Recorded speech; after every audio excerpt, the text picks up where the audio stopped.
Great. So Ladina and? Sarah. Ladina and Sarah. So we're discussing today this case that we will do surgery on. This is a 50-year-old male who was diagnosed with an incidental cerebral aneurysm. And the first thing we will do is we position the patient like we would do surgery here on the right side. So let's simulate the craniotomy. So we will do a craniotomy here in the terional region. I don't know, Ladina, you agree we would go here on the right side, huh? Absolutely. Okay. Yes, so we're addressing the right aneurysm. Okay, great. So let's just simulate here the mini-terional craniotomy. Okay, now let's have a look inside. So we see the Ladina, can you see, and Sarah, can you see the aneurysm? So we have here MCA aneurysm. It's a quite large aneurysm with the MCA bifurcation. Now we will leave the patient as is, and we can move in to watch now the aneurysm. Okay, great.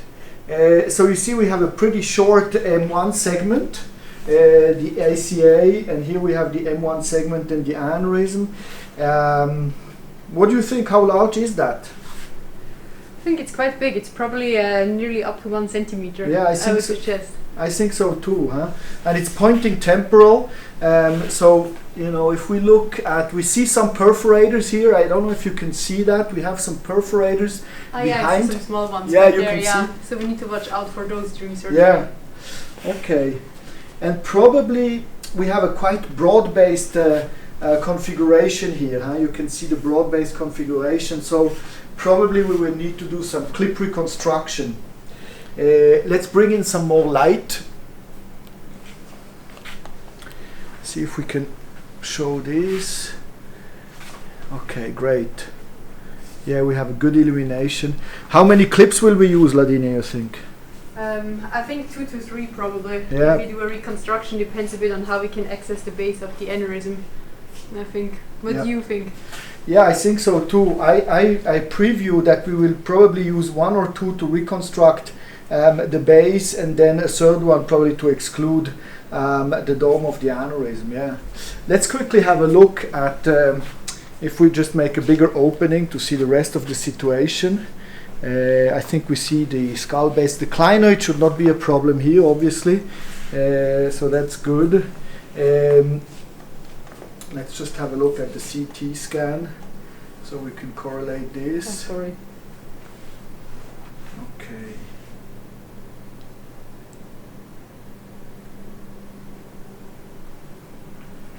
Here we go. Okay, here we see the aneurysm. Okay, great. Yeah, this is an amazing feature also, just to have the correlation between the imaging and the VR situation. Huh? Yeah, I think it can be quite helpful, right? If you look at it in the 3D vision and then you can correlate it with the CTA, it's quite nice. I really think it's helpful for planning the whole procedure. Yeah, that's super. Okay, great, good. So I think we are ready for this surgery tomorrow, huh? I think so too. Yeah. Shall we go consent the patient? Yeah, let's do that. Great. Okay. So thanks a lot, Ladina and Raphael, for this demo of SpectoVR. But it has been a long way to get there where we are right now. And it all started in 2016, where I had a student working in my lab and we were looking into volume rendering. Our idea was to offer possibilities for the surgeons such that they can actually plan their interventions on the data sets without really segmenting them. And for this we were looking into volume rendering. This was in fact even before the common virtual reality glasses were available. So we started with all kind of funky Kickstarter project glasses in order to try this out. But before we can start on this, Balázs is going to explain you what is the latest state of our volume renderer and how in fact such a volume renderer works. So Balázs. Okay, so here you can see an example of 3D rendering using volume rendering of a CT scan. And to show you a little bit of how such an image is generated, I'm going to open a second view here. And here on the left you can see the position of the camera that is rendering the image on the right. So if I move the camera a little bit, you see the image change on the right. And now to determine the color of any of the pixels on the image on the right, what we do is we basically start a ray at the camera position and we send it through the scene, and we try to determine where it hits the CT scan, and we color the corresponding pixel using that color. We use a transfer function for this, so we map the color of we map from the grayscale Hounsfield units of the CT scan to color and transparency. And so now if I, for instance, change the transfer function, you can see that I can also enable the visualization of soft tissue or skin, and this is all done in real time, and we can also use it in virtual reality.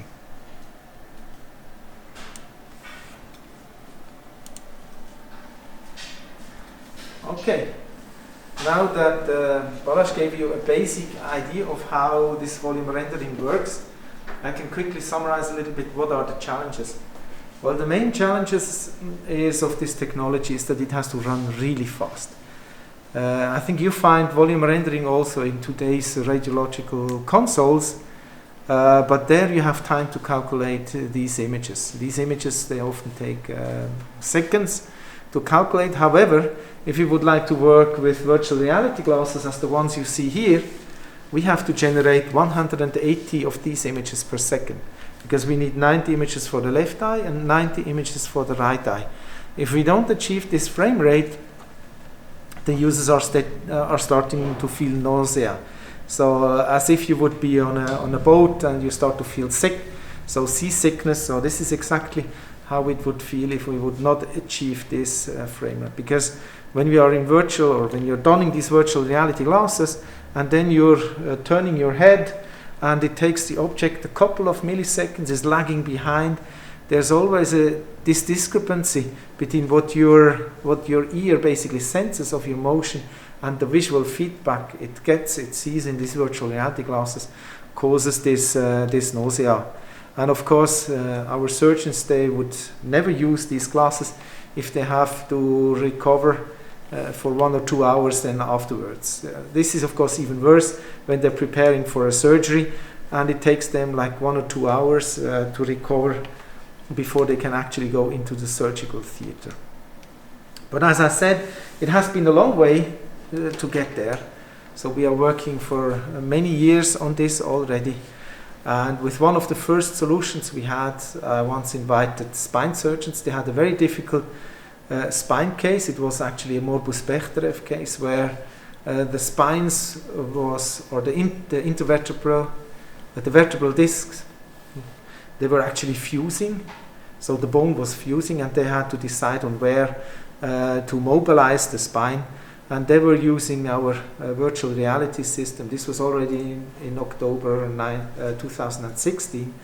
But at the time we only had one pair of glasses. So there was one doctor, so the head surgeon was looking at the data set, and he was handing over this headset to his assistant, and they were switching forth and back, and it took them like 3 hours to decide on how to operate this patient. This is when I had the idea that we should make it multi-player capable. And this is what we have seen exactly before in the anatomy department with Raphael and Ladina. They were basically sharing the same room. They were in the same room. They could discuss with each other on how to treat the case. And now we are so advanced that we can even make these connections overseas. So if you are somewhere in a hospital, like with TeamViewer, so you can make a connection to another instance running somewhere in the world, you can connect. The data sets are automatically exchanged, and you can look at these data sets. We are currently conducting studies in the ophthalmic area with experts, with key opinion leaders actually from England, the United States, and Spain and Switzerland, where they are going to perform some measurements in VR together.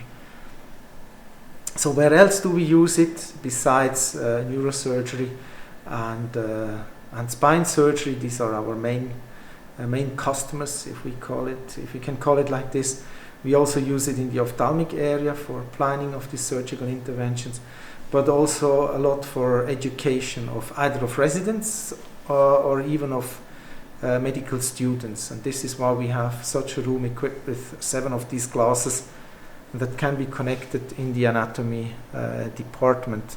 And this is also where Raphael, for example, is holding his educations for the neurosurgery residents, where he's using this VR solution to explain the cases. We have also used it for museums,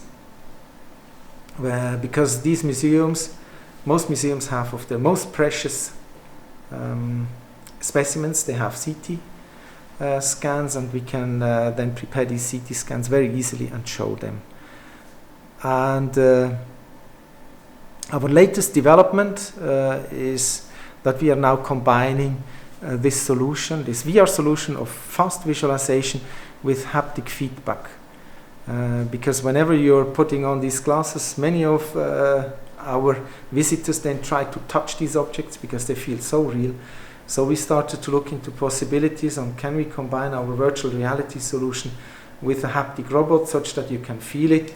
And so far we can now directly visualize and render haptically bony structures such that you can really touch them and feel them. And we already started to implement some first interventions for spine surgeons where they can palpate the hole that they have been drilling for these particular screws, whether there was any breach. And this is also what we are currently working on to extend the applications of our virtual reality solution with the haptic robot. With this, I would like to conclude this short virtual reality demo. And I know it's probably the most ridiculous thing to talk about on screen about virtual reality, but once you are here, I hope you have the opportunity to then also try it out in real life. Thanks a lot and stay healthy.